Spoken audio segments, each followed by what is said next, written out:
So we've got a question here from Melanie. She's just bought a bike, had a long time off the bike, was a little bit timid on the bike at the start but getting better, getting more confident. Got a question though. Any tips on how to handle steep declines? Also, exhaust fumes bother me, but I'm in the country. Did fumes ever get to you? Or is it just a part of the trade-off for sharing the road? No regrets on this bike purchase. It was so worth it. Melanie got a little giant Avail, it looks like. So my tip would be, first off, with the bicycle, make sure you get a whiteout pen. We've got one on the floor. Here we go. We've got a whiteout pen.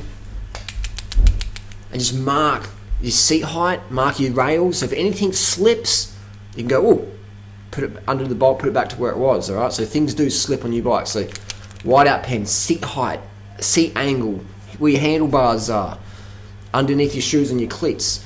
And fumes, well, go to Jakarta or go to Calcutta, India, if you're worried about fumes. And then you'll be like, wow.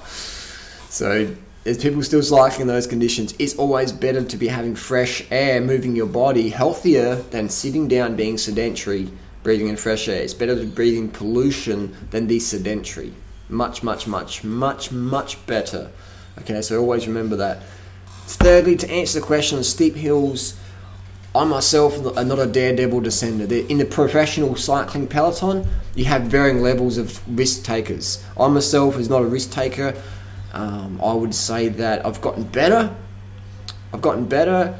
but Freely could beat me on the downhill.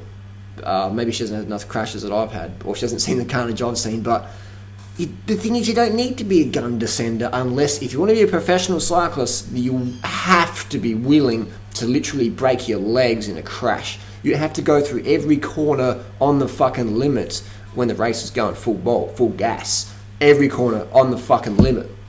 But as recreational cyclists like you and me, weekend warriors, people who use cycling for commuting or fitness or transport, you don't have to take risks on descents. So you will find, though, your speed on descents gradually increases over the months and years, over the weeks and days, over the hours even, on different bikes. So my tip is just stay in your comfort zone, go as slow as you want, and maybe add a little mile per hour extra now and then.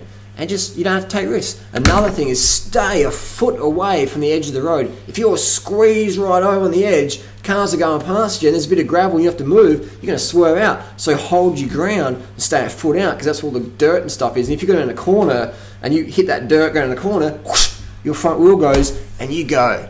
And if you're going over 30, 40k an hour, stay in the middle of the fucking road. Because if you're going down a hill and you're not too sure, you want to be in the middle of the road like the professionals do. And then fuck the people behind you in the cars, whatever. If they're beeping, you can say, I don't give a fuck, because you know what? If you fall, smash your fucking teeth out, no one's going to give a fuck. They'll be like, oh, what'd you do that for? You should have had in the middle of the road. So you got to look after yourself and have fun. Cycling is an incredible sport. Look at Freely. Look at Freely, this before and after transformation from cycling. That's cycling and high carbohydrate foods. So get on your bike, it's not scary at all. What's scary is the thought of living a life on the couch. What's scary is living a life where your ass gets so saggy, it looks like a pancake. That's fucking scary.